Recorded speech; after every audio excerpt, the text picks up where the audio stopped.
Regus offering is. That's great. And by the way, I was very impressed with the conversations with Regus and with Dan when you look at all the capabilities that they have in place. And when you look at the population in the U.S., you are never very far away from a Regus office. And having this ability to have recovery locations near you, and that's very dynamic as opposed to a static one place that you'd have to go. And Bill, if you'll hit to the next slide, you'll actually see a work area that you can have access to at Regus. So thank you very much, Dan and Regus, for underwriting this series, as we've been trying to help people to know what they need to do. Firestorm's goal is to transform crisis into value and to empower you to manage risk in crises. The Regus and Firestorm webinar series that we're going to be talking about today, we're going to be focusing on training employees for work and at home. So, Bill, if you'll bring that slide up. And next time, we're going to be talking about what and how do you test your plans, the why, the what, and the how within that area. And, Bill, there's something strange happening with your slide deck as you move through that. These past webinars are available on firestorm.com/Regus.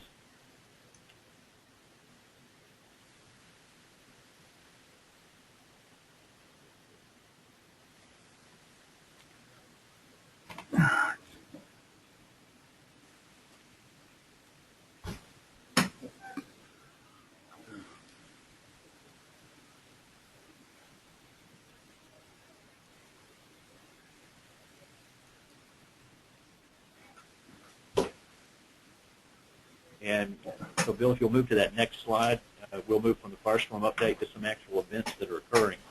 There was a release just last week from Adobe of 2 million customer records. And it's interesting that this didn't get the mainstream media broadcasting stories about it. I think we're becoming somewhat sensitized to releases of employee information or customer information out in, but 2.9 million records being shared certainly is a significant penetration. By the way, we've got the Bloomberg source code listing there that they said Adobe says hackers stole source code, 2 million, and then it has custors there. I think it's interesting that Bloomberg needs to go back to school and learn how to spell customer associated with it, that attention to detail. Last week, we also had the horrific event in Washington, D.C. again with the lady who thought that the president was stalking her and she was shot. That follows up the week, in the prior week with a shooting at the Navy facility there. I was reading an FBI report that approximately every 2 weeks we have a shooting in the United States that's a mass shooting. That's more than 4 people, according to the FBI approach. So the commonality here is much greater. And just before our broadcast today, I had a report from Finland that there was a stabbing of 4 students there in Finland. So the government shutdown certainly is impacting the economy, government, the services, the health care. Lots of areas. We're seeing it has a direct impact on businesses. There was a story today in the New York Times talking about a small business that was getting a loan to expand from a manufacturing standpoint.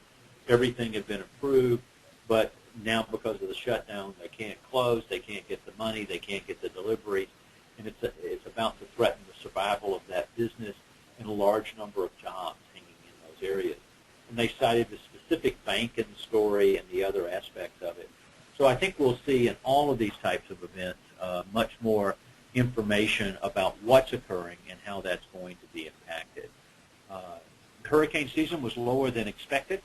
That's actually great news, and we were all very pleased with it. We did have Hurricane Karen that came through, but by the time it hit the shore, it was a tropical storm. Still power outages, still damages that went through. But one of the side concerns that we have is the apathy that's created. Because the hurricane season wasn't bad this year, there'll be an expectation that next year it won't be nearly as bad either. UC Berkeley campus last week, they had an explosion as a result of theft of copper wire.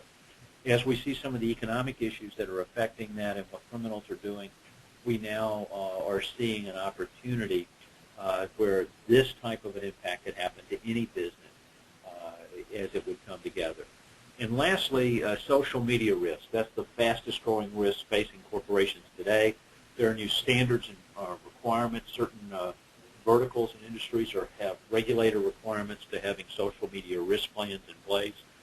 This past week, the Attorney General for the state of New York filed suit against a number of companies for posting false positive reports about their company on rating sites. Yelp was one of the ones that they identified associated with it. So we see around these aspects, the aspect of a business crisis occurring on a much more frequent basis and moving forward. So, Bill, as we move ahead and talk about that emergencies can happen, and will you be ready? And look at the questions down at the bottom of the page on this particular slide. What is it that you will do? And we're going to talk about that today. Where you would go, what do you say, what do you need to do? And while we're going to be focusing today on two aspects in this area, and failure to train employees for working at home is the second greatest failure in a disaster or crisis. But if you look at on the screen, look at all the other types of words that come together, of exercises, of issues, of data. All of those elements suddenly become in and become a particular aspect that you need to be responsible for within your business. So as we move forward, we think about there's things that you need to be predicting in terms of the impact that would occur. So, Bill, that slide that says predict will give us an idea of some of those. That we know that if there is going to be an emergency or a disaster, there's a high probability that access to our building will be lost, that we'll need a place to go. We'll need the ability to have some place to move forward. We're going to see high absenteeism. If there's a storm in the area, employees are going to say that family trumps job, and I'm going to be concerned about my family on a greater basis. There have been several surveys of healthcare workers, and in that they asked if there was an epidemic or a communicable illness outbreak, will you come to work? And the study showed that 62% of them, in fact, would not come to work at that point in time. So that's an important concern to think about as we're coming along within that process. Loss of power, injuries, those would occur, loss of communication in that process, all those things that carry forward. If we lose power, we move back 150 years in time. There was a power outage in Arkansas earlier in the week, and someone posted where they had cut the power out and knocked out 10,000 subscribers. You should have been expecting us within that area. Loss of communications, if you can't get your message out, it makes a big difference within that area. Loss of revenue, loss of space, supply chain impacts, those are the single greatest failure. And then the recovery process is going to be an extended one. Bill, if you'll put us to the plan details matter, and then you can deal with having service people who arrived here today. So there we go. As you think about the plans that you have, and we've looked at hundreds and hundreds of plans across the country, one commonality with all of them is that they tell people what to do, but don't give them the details of how to do that. So I'd like you to look at your plans for your office and see how specific they are. They need to be concise, easy to follow, and there has to be actionable capabilities within it. They have to know what actions to carry forward. Now, you want to document the responses for each threat that your organization faces. Don't presume that because you're covered it when you hired the people that they still remember. So there's a continual training standpoint required for it. Also, exercising it fits together. And it's not a one-size-that-fits-all. It says the word school there, but it could be your company just as easily in that process. So, Bill, if you'll move forward, we're going to go through the next slide fairly quickly to hit a series of them here at this point in time. So, Bill, there you go. You see here a couple of flip books in different sizes and directions with the tabs along the bottom, but it's helping employees so that they will have a sense of calm, a clear direction of what they need to do and look at. Now, both of these handbooks are with the flips at the tabs at the bottom, but you can see how easy it would be to know if you are an employee what you need to do in those areas. We've also seen these created with the tabs along the right-hand side, so they could be as large as an 8.5 by 11 in coming together. Now we're going to go through a series of individual pages at this point to give you an idea of some of the things that you might want to think about documenting, the how here to avoid confusion. The first one of these is around emergency communication. This slide would start to say this is what you would do, what the office status would be. You have to get your go bag. In the event of a situation forcing it, you would come in and put those in. Talks about a hotline associated with it. And you can see how easy it would be to update and maintain it. That bar across the bottom where it says emergency communications would differentiate it, and color coding is another example of ways that that can be used. The next, the general medical procedures tab that comes up next on the slide would show you how it would be the next additive page here. And as it comes into vision, you can see a different color coding with the green to let someone need to see where they go. It tells them who to call. It tells them if there's a life-threatening condition, what they needed to start to focus on, and all the other details, where information is located. Because in a crisis, when emotions are running high, you don't want to have someone have to think. You want to have great clarity of what needs to occur and how those actions need to be carried forward. Also giving details about calling 911 and tying those together. The next slide carries this further from the medical procedures and talking about choking within what you need to do. And we've seen all the choking signs and material. Again, you'll notice now a different color coding to direct people and a different size. And so if these were put together, being bound along the top of the page, you can see how you could flip it open immediately to the page. And you'll also see here it's a demonstration not only of telling people what to do, telling them what not to do, the do not there, and then some pictures and illustrations within that. So it gives you an opportunity to help and prepare that level of detail. This is an example of a particular problem. Another one could be that CPR needs to be administered. And we recommend that you've identified within your organization who has had training in CPR and where they're located within the company and organization. And the next slide, as it shows you that, again, you can imagine that they're building in different lengths and sizes. It has a red bar across the bottom to differentiate it so it'll be easy to find.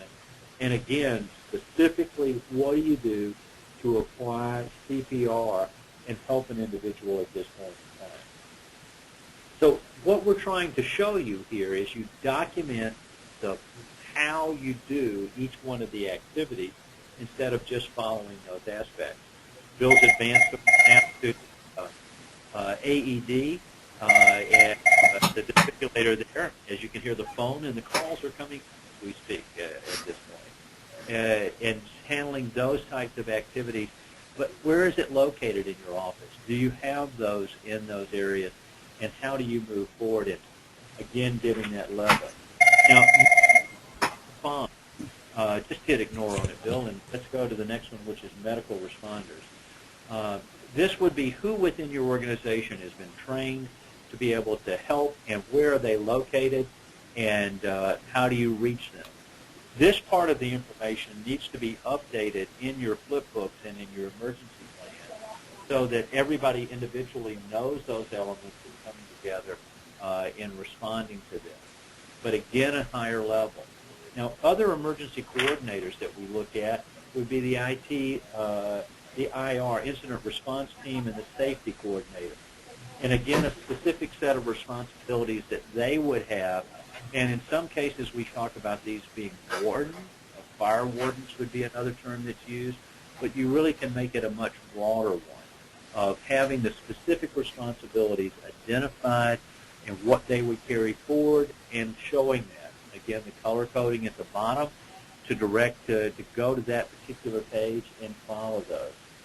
Safety coordinators, as we've seen, and this has the IR and safety coordinators, could be further expanded with the next slide, Bill. And it gives a little bit more detail of what they're to do and which stairway to use. And when you go down those stairways, which way you exit. Now, we think about these individuals involved in fire work, as a fire warden, as a searcher, as a deputy fire warden, as a disability aide. Again, helping people to be able to evacuate at that point in time that you need within your organization. It's important that you have a person directing the activities, someone else doing a sweep of the offices, making sure that they've been in fact evacuated. You'll need disability aids, again, to help in those particular areas, because what you're looking for in doing those things is there's particular issues that would need to be addressed, because maybe I hurt myself in a skiing accident. You'll need to have someone help me out the door and then to report it back. Now, preventative measures, the slide that Bill has up now, talks about building security. What are the aspects? What happens if you're in a particular set of areas, and other steps that you would need to take. Now, there may be other preventative measures because of your building that you need to understand and where to go. And those vary also from city to city. One of the things that we have found is, for example, in New York, the regulations are that in the event of a fire evacuation, you would go down a number of floors, too, and re-enter into the building. In other cities, you're to go down the fire exit the building.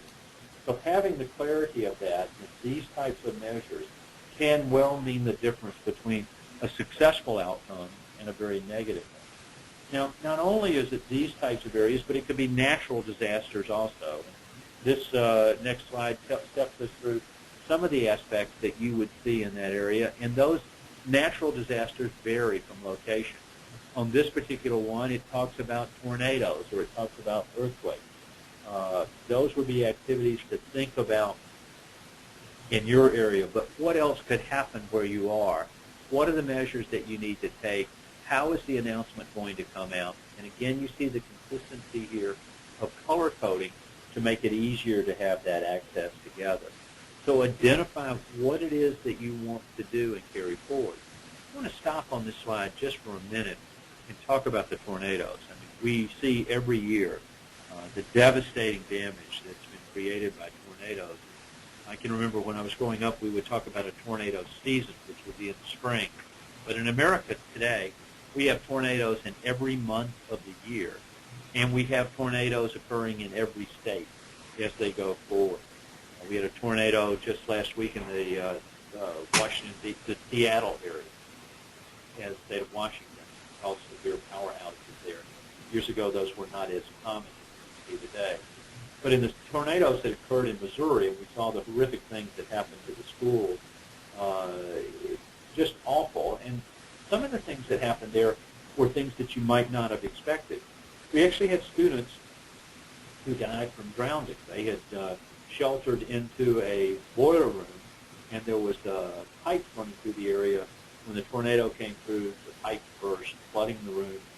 The students drowned. So knowing where the cutoff bounds are in a lot of these areas can also be a particular area that you would need to have placed there. Sometimes we shelter in place when we are faced with these natural disasters, and the next slide tells us about sheltering in place and what we would need to do and the steps that we need to take associated with that. Again, those items, again, are color-coded with where the instructions are coming from, that you're, again, not to evacuate the building. The sheltering in place is generally dealt with when the threat outside the building is greater than the threat inside the building. So the opportunity then to carry forward and deal with that becomes a key element within your particular business, and knowing what you need to do and how you would respond in those areas. Now, we don't have slides up later that you'll see, but we could do lockdown, lockout. All of those could be additional ones that would be clearly demonstrated that you would need to have depending upon your business and the exposure. The next one refers to fire. And as we talked about, those regulations for fire vary by location, so that depending upon the city that you're in, those become key requirements. Again, the color coding here.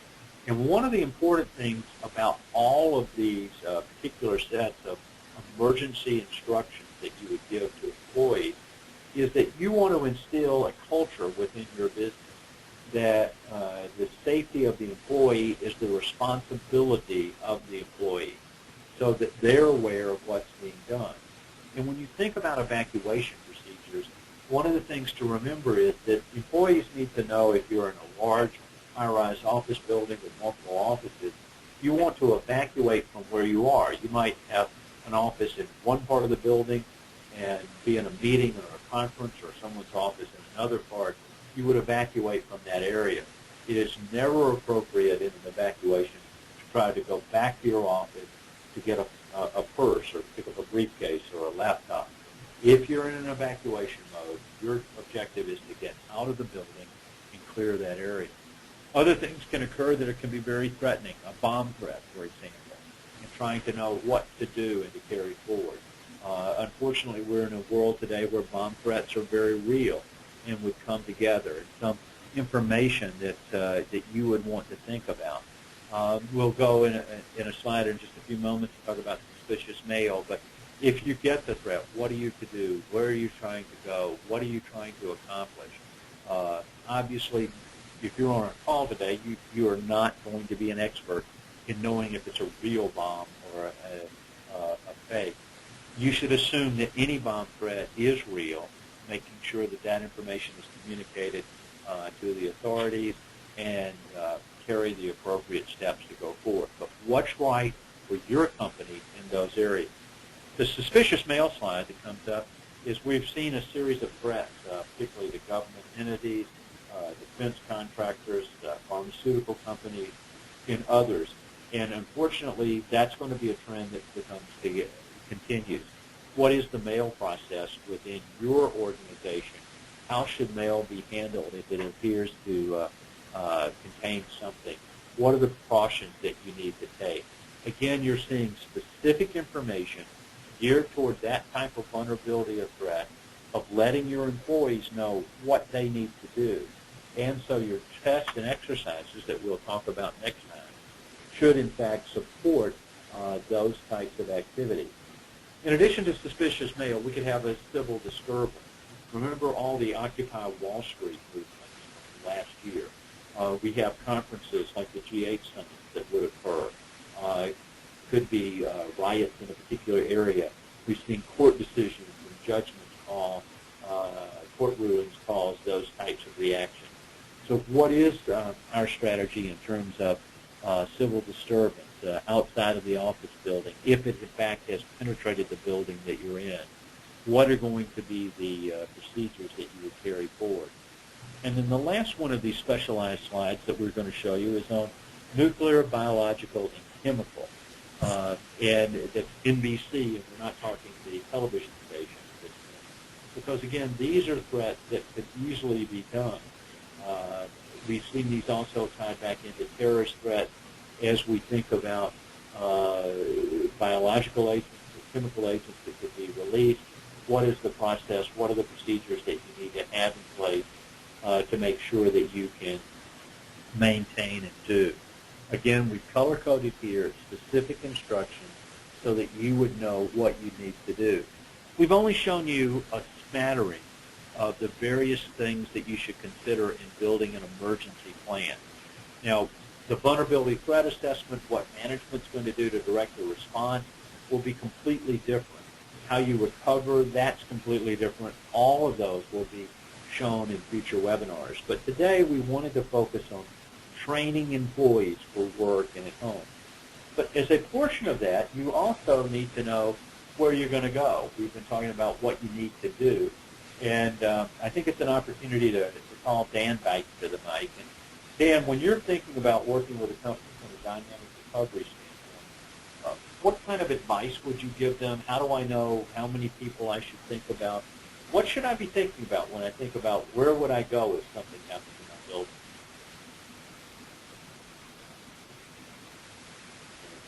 Dan, are you there? Are you on mute?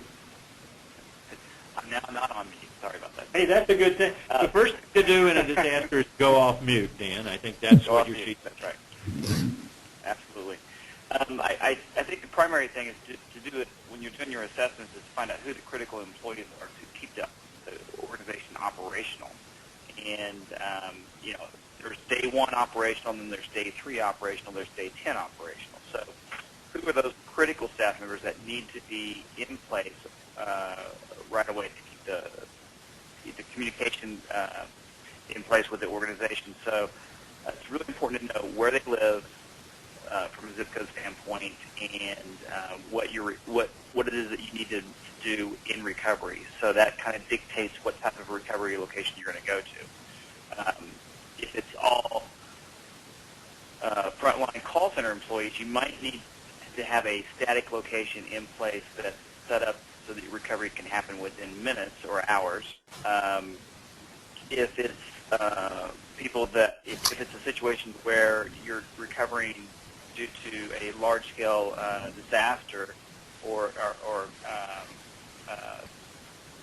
event that would be a hurricane or earthquake, really important to have a multitude of locations where you could recover to, because you never know where the epicenter of that particular event is going to take place.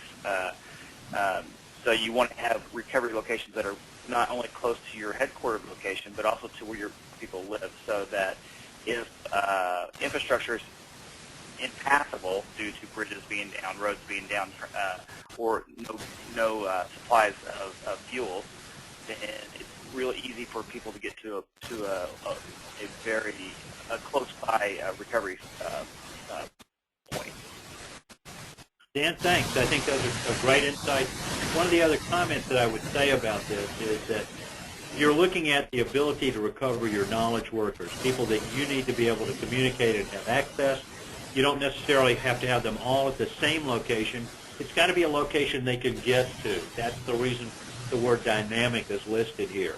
It's not a single static location that that's the only spot that you could go to.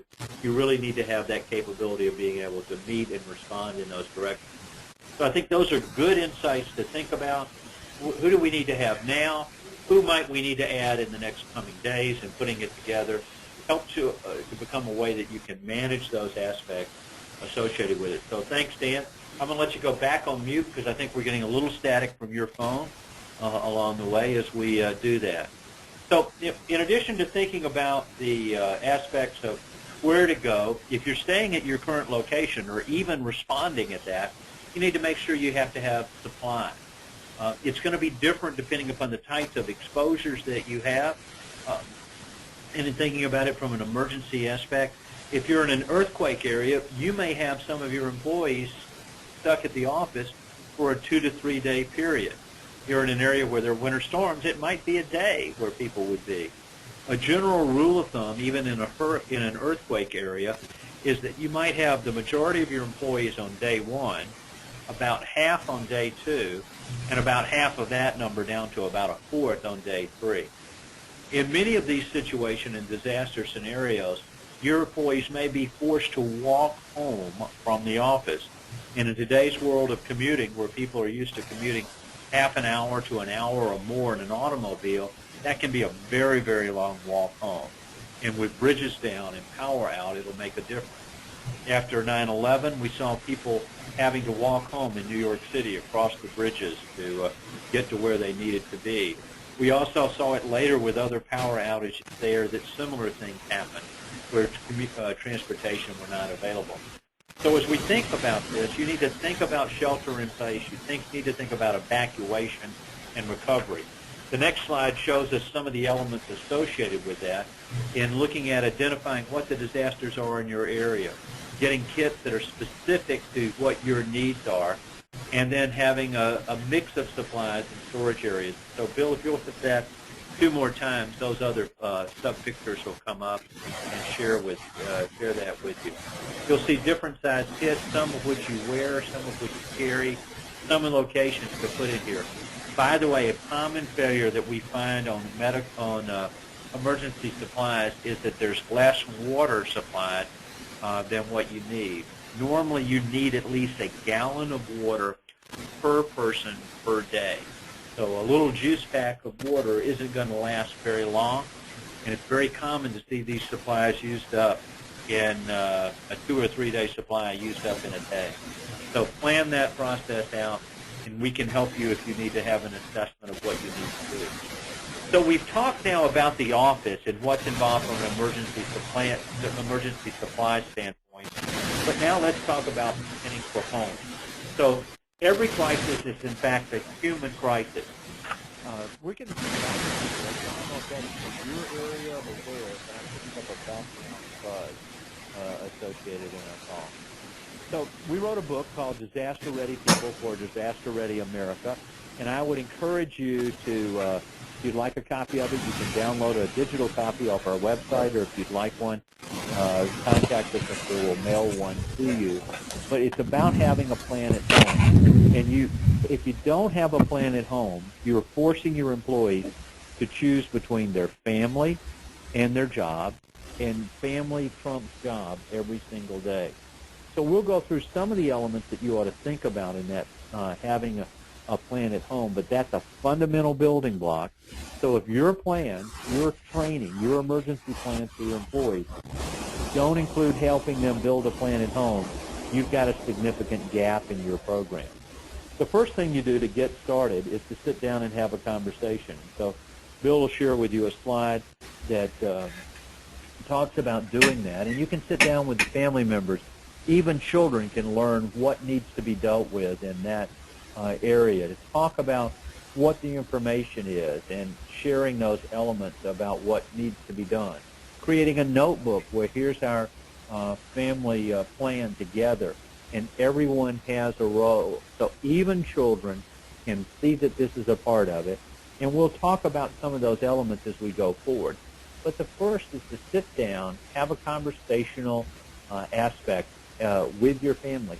By the way, you don't have to cover all the 12 chapters of the book at one time. You could do a chapter a month and start to build a plan together. But this is one of the very fundamental elements, is sit down and have a conversation. The second thing I'd like you to think about is learning your utility, learning where the cutoff switches are, or the water main, the electricity, the gas, the security systems that you have within your house. Know what the cutoff valve looks for. Train people in your family being able to understand it.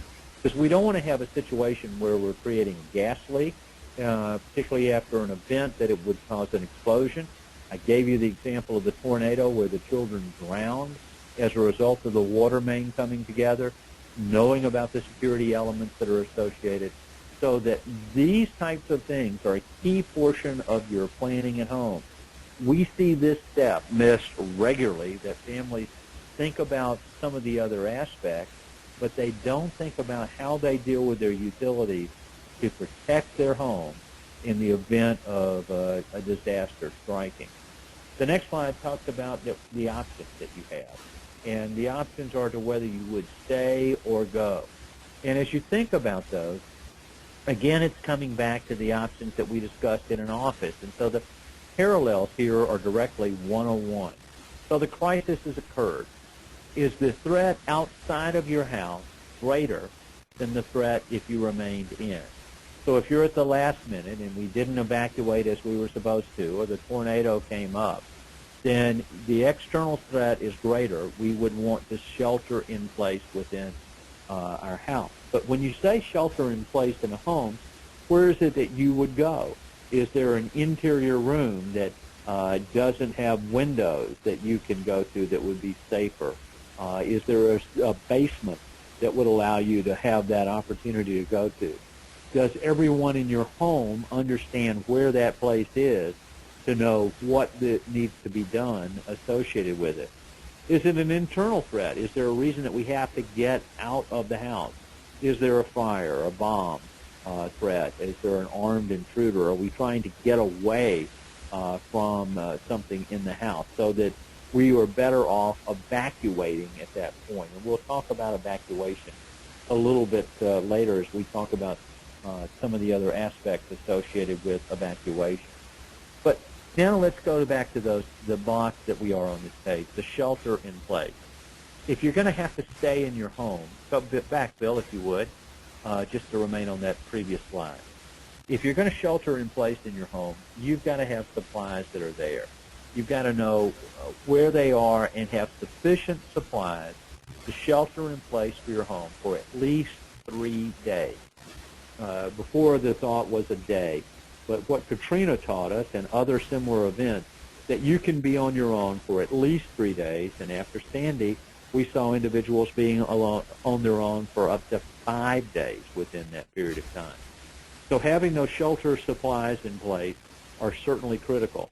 Having communications plans of how you would communicate, batteries, chargers, support for your cell phones or other activities of how you're going to communicate.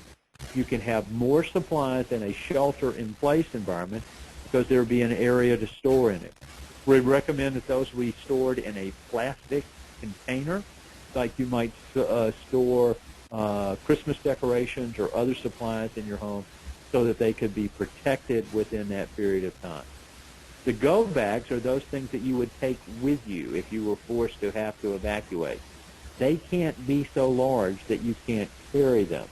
So knowing those activities and what those would look like become very, very critical in making sure that you can, in fact, carry those supplies and have enough, because in many cases you may not be able to drive out. You may have to walk out, and again, on how you would communicate. Now, Bill, you can go forward if you would, and we'll show some of those supply elements that are there, and think about if you had to say the right stuff that you would need. Water, and again, as we pointed out, you're going to need to have the ability to have at least a gallon a day per person within your family. Now, sometimes we don't think about loss of water as a result of a power outage, but your water purification plants in many cases are driven that way, and so you might not be able to get water to have the supplies that you would need in it. You see lots of detail listed here. You can start an inventory and maintain it. If you can have a generator, that's great. Batteries as you go forward, fire extinguishers, tools that you can use that you can pick up that you might need. The hand crank radio is good. I will warn you in advance that you'll get very tired of cranking in this point. In fact, you'll get cranky, pun certainly intended, associated with doing it. One additional word of caution, the hand cranked flashlights and hand crank radios, if you hold that against your chest and you turn the crank associated with it, there's an excellent chance that it will create an electromagnetic field that could, in fact, uprate a pacemaker or to cause a significant problem.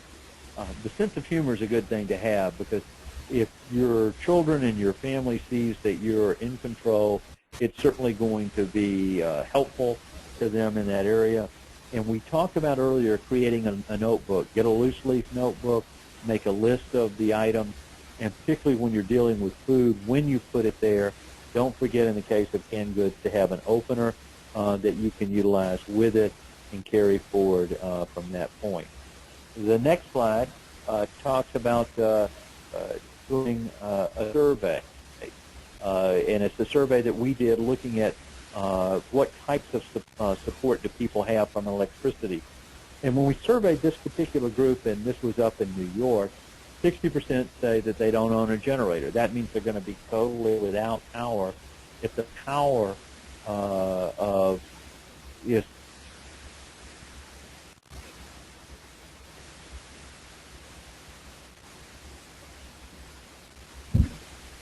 series of stores from Radio Shack to others and buy an inverter. An inverter can plug within the cigarette lighter that allows that your car then to give you electricity that you could plug individual circuitry in. That might be enough to keep your refrigerator going or some other aspect within your house. Don't run your car in your garage. You can create carbon monoxide. You always want to maintain at least a half full tank. So if you're in an area that's prone to storms, if you're in an area where power loss would be considered, keeping that car at least half full. For those of you who ride to work on fumes every day, you are limiting your options if you have to evacuate, and you're also limiting the options of your car as being a power source. Also, be extremely careful around generators or even maintaining gas in your garage or in other areas to be able to pour into your car. Again, this is another fire hazard associated with it. In addition to having electricity, it's good to know what the weather is doing. So having that communications capability beyond your television set and beyond your cell phone, of having a weather radio. And the next picture has a pretty weather radio with a big bow on it. So that's a present that you can give to your family that would immediately give you an updated status of what's going on in your particular area, getting the information of what's happening. Many, many times, the only source of information that you'll find in an area-wide disaster is through the radio. Those channels will be working. You'll be able to get it in addition to the alerts from the weather radio through the weather capabilities. That's about a $29 item. Everybody in the world sells them. We would encourage you to make sure that there's one in your home. Bill, that's okay. You can move ahead to evacuate, and we can talk about evacuate some. Now, when you evacuate, everybody needs to know and have established procedures as of where you're going to go. Now, here's a key point of difference between evacuation in a home setting versus an office setting. In a home setting, you want to have a rally point. You want to have a place that you're going to have the family meet. So if you're evacuating the house and you're going to meet out by the mailbox, or you're going to meet by the swing set in the backyard, or the big tree, or you're going to go next door to your neighbor's house and meet there to have a point.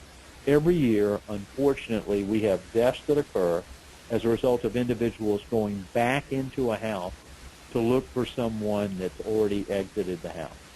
So that becomes an element that you need to become concerned about, of making sure that you have a rally point, a meeting point that you're going to go forward with.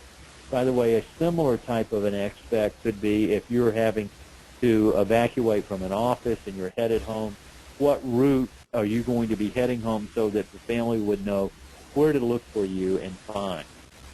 So having this procedure, testing it, drilling it, confirming with your neighbors that it's okay that our kids go to their house in that particular area. I contrasted this to an evacuation at work. In some cases, in a work evacuation, you don't want to have an established rally point because what you've done is create a secondary target in the event of a workplace violence episode. So having a virtual ability to reunify becomes very important associated with it. So if you're going to evacuate, you need to carry stuff with you, and that's where the go bags come, the go ready bags. And so, Bill, if you'll bring that up, that'll show you just a list of some of the things that you might want to have and have with you. Now, there's a big difference evacuating on foot versus evacuating in your car. There's a limit to what you can take and what you want to be able to get out in each of these areas. And by the way, we are told every time, repeatedly, that people forget to take their pictures, their family information, their important vital records. And so that needs to be a key element in your building of your plan of what you would take as you would go forward. So these go ready bags, keeping them current, know where they are, where to get to, and everybody in your family, every child, every parent that you might have living with you would need to know where these are, and you'd want to have that level of supplies associated with it. And don't forget the flashlights and extra batteries, and make sure those batteries are working. The prescription medications are, again, another area where we see that becomes a problem.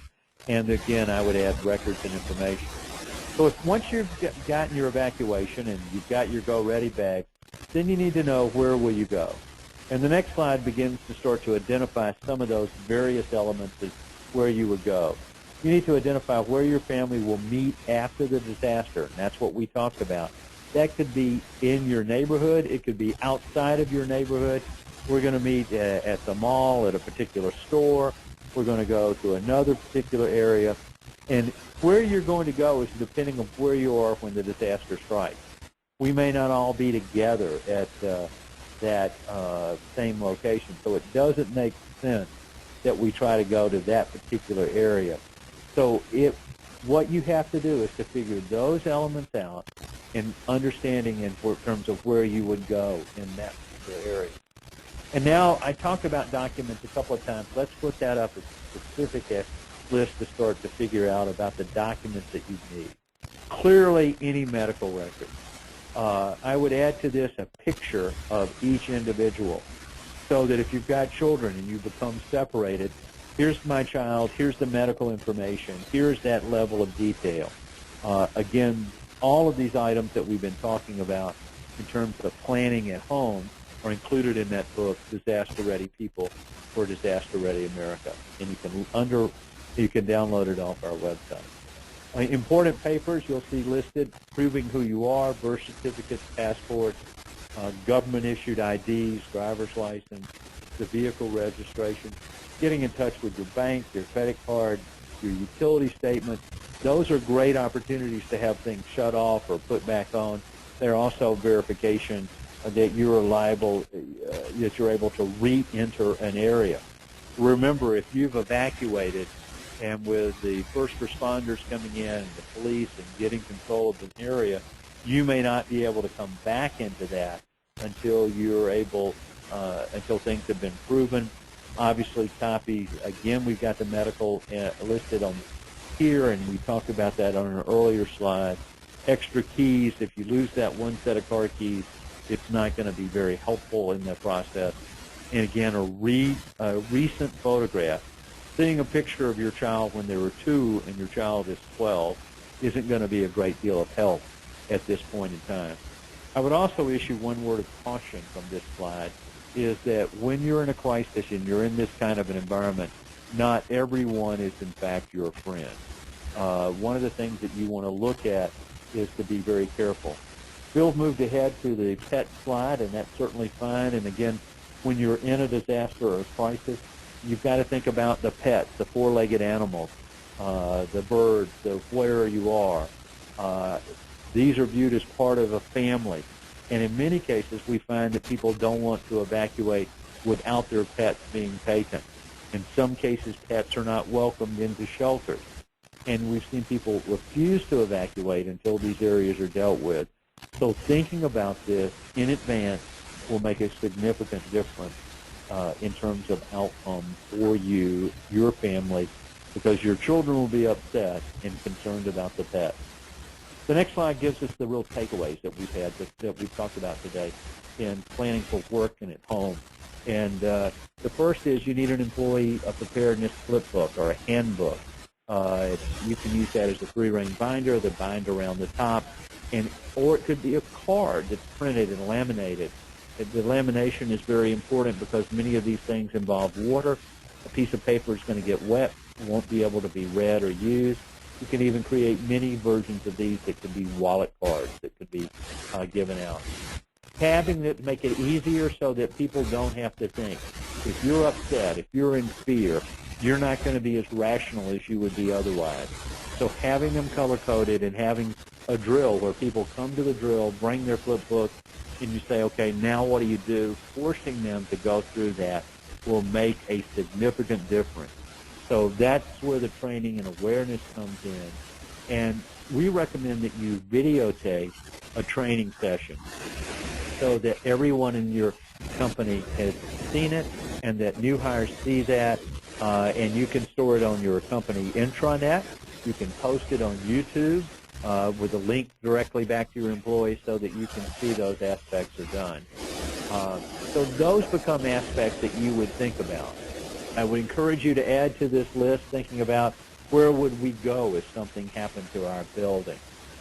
That's the dynamic recovery that we've been talking about with the team from Regus.